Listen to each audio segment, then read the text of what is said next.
Halo,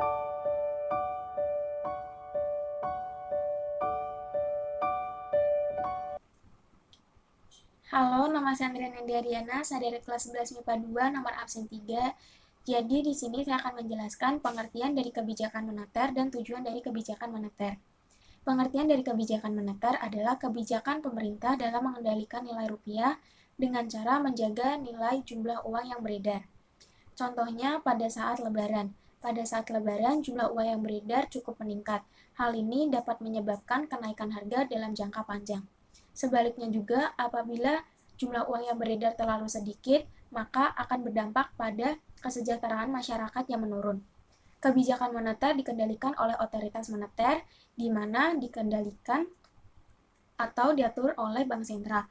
Di Indonesia, Bank Sentralnya adalah Bank Indonesia. Konteks dari kebijakan makroekonomi terdapat dua sisi, yaitu sisi permintaan dan sisi penawaran. Sisi permintaan dari kebijakan makroekonomi, yang pertama ada kebijakan moneter, kebijakan fiskal, dan kebijakan nilai tukar. Sedangkan dari sisi penawaran terdapat kebijakan perdagangan, lalu ada kebijakan sektoral, di mana dua-duanya mempunyai tujuan yang sama, yaitu untuk kesejahteraan masyarakat. Lalu pada kebijakan moneter sendiri terdapat dua jenis, yaitu kebijakan moneter ekspansif dan kebijakan moneter kontraktif. Kebijakan moneter ekspansif adalah dengan mendorongnya pertumbuhan ekonomi agar terdapat peningkatan jumlah uang yang beredar. Lalu kebijakan moneter kontraktif adalah dengan cara memperlambat pertumbuhan ekonomi agar jumlah uang yang beredar mengalami penurunan. Tujuan dari kebijakan moneter yang pertama adalah menjaga stabilitas ekonomi. Terkendalinya jumlah uang yang beredar dapat menyebabkan stabilitas ekonomi yang baik. Lalu kesempatan kerja. Apabila kondisi ekonomi yang baik, terdapat usaha yang meningkat dan terciptanya kesempatan kerja. Hal itu dapat mengakibatkan taraf hidup masyarakat yang meningkat. Lalu kestabilan harga. Kestabilan harga dengan adanya kondisi ekonomi yang baik dapat menyebabkan daya minat masyarakat juga meningkat. Lalu yang terakhir ada menjaga inflasi yaitu dengan inflation targeting framework, yaitu dengan cara nilai tukar mengambang atau free floating. Halo, Adel di sini dan saya akan memberitahu Anda tentang instrumen kebijakan moneter. Nah, instrumen ini bukan alat musik ya, bukan trompet, bukan gitar. Nah, tapi instrumen ini adalah alat atau cara-cara dalam melaksanakan kebijakan moneter yang dilakukan oleh Bank Indonesia atau Bank Sentral. Nah, pertama ada giro wajib minimum. Apa itu giro wajib minimum? Itu adalah benda dana atau simpanan minimum yang harus dipelihara oleh bank dalam bentuk saldo rekening giro yang ditempatkan di Bank Indonesia. Nah, GWM atau giro wajib minimum ini berfungsi mengatur mengatur uang yang beredar di masyarakat. Nah, ini berpengaruh pada inflasi. Nah, bagaimana GWM bisa mengatur uang tersebut? Semakin besar uang yang harus dipelihara, semakin sedikit uang yang dapat dikeluarkan bank sebagai pinjaman. Nah, begitu sebaliknya, semakin kecil persentase GWM, semakin kecil uang yang dipelihara. Nah, semakin banyak uang yang bisa dipinjamkan bank untuk masyarakat sehingga pengeluaran meningkat dan perekonomian meningkat. Nah, karena di tahun 2021 ini pandemi belum benar-benar berakhir, sehingga perekonomian sedang lesu. Jadi, Bank Indonesia menurunkan GWM rupiah dari 5,5% menjadi 5% yang saya baca sejak 16 Maret 2020. Nah, supaya bank umum memiliki kebebasan lebih dalam mengedarkan uang dalam kurung ya pinjaman ke masyarakat. Nah, yang kedua ada fasilitas diskonto. Nah, ini juga salah satu cara mengatur uang yang beredar, tapi ini berhubungan dengan bank dengan bunga. Ini jadi bank sentral bisa menaikkan atau menurunkan bunga bank sentral ke bank umum. Nah, mengapa ada beginian? Bank umum ini terkadang dapat mengalami kekurangan uang sehingga harus meminjam ke bank sentral. Nah, untuk membuat jumlah uang bertambah dan pemerintah menurunkan tingkat uang bank sentral, serta sebaliknya jika ia menaikkan tingkat bunga, dia akan membuat jumlah uang yang beredar di masyarakat berkurang. Nah, yang ketiga ada operasi pasar terbuka. Nah, ini juga salah satu kebijakan dari bank sentral, tapi ini dengan cara memperjualbelikan surat-surat berharga di pasar uang.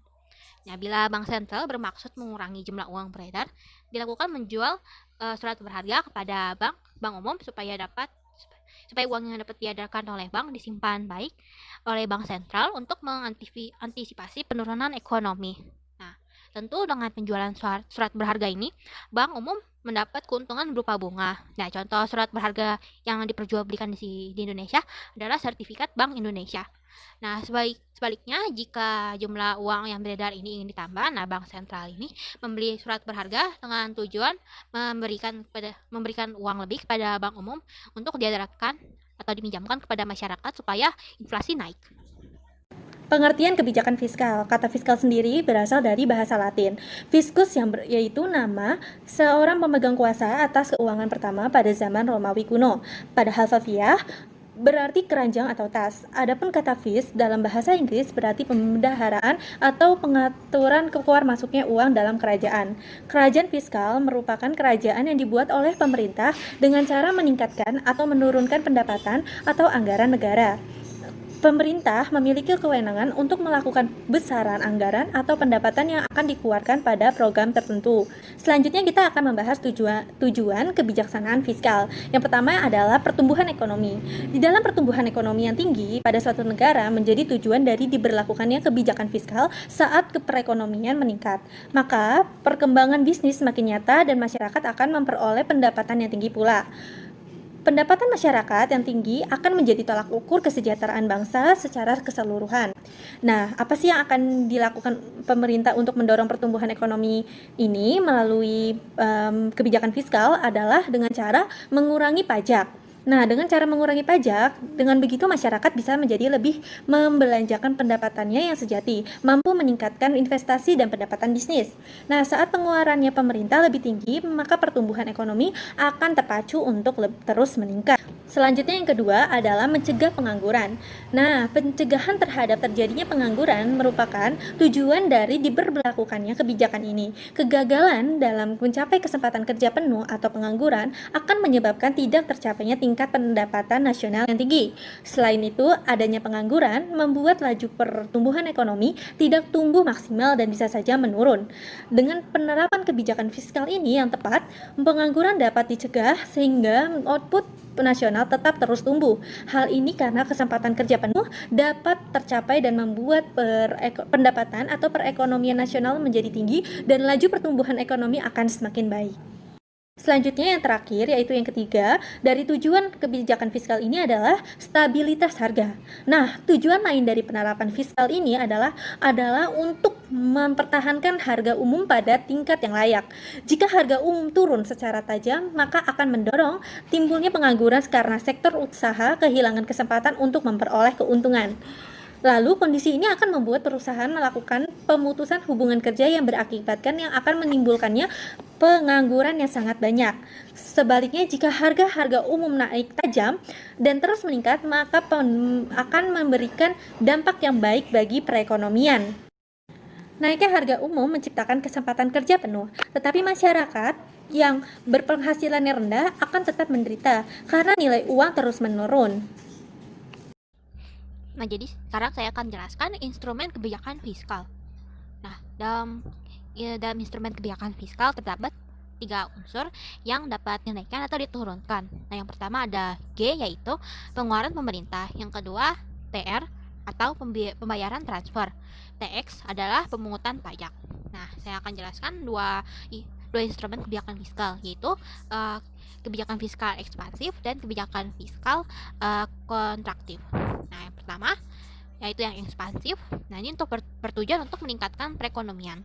Nah, untuk meningkatkannya, pengeluaran pemerintah ditingkatkan untuk contohnya ada pembangunan jalan raya, jalan tol, pembangunan sekolah, dan peralatan kemiliteran. Nah, pembayaran transfer juga dinaikkan untuk kompensasi pengangguran, tunjangan keamanan sosial, dan tunjangan pensiun. Nah, dalam sini yang diturunkan adalah pemungutan pajak dari rumah tangga dan perusahaan, sehingga semakin banyak dana dan penghasilan yang dapat dimanfaatkan masyarakat untuk membeli kebutuhan mereka. Nah, yang kedua adalah kebijakan fiskal kontraktif. Nah, kontraktif ini berlawanan dengan ekspansif. Tujuannya untuk mengendalikan perekonomian yang memiliki inflasi berlebihan. Nah, karena masyarakat sedang memegang uang lebih, pengeluaran pemerintah dan pembayaran transfer diturunkan. Persentase pajak dinaikkan supaya permintaan turun dan uang masyarakat dialokasikan untuk simpanan negara untuk mengantisipasi penurunan ekonomi.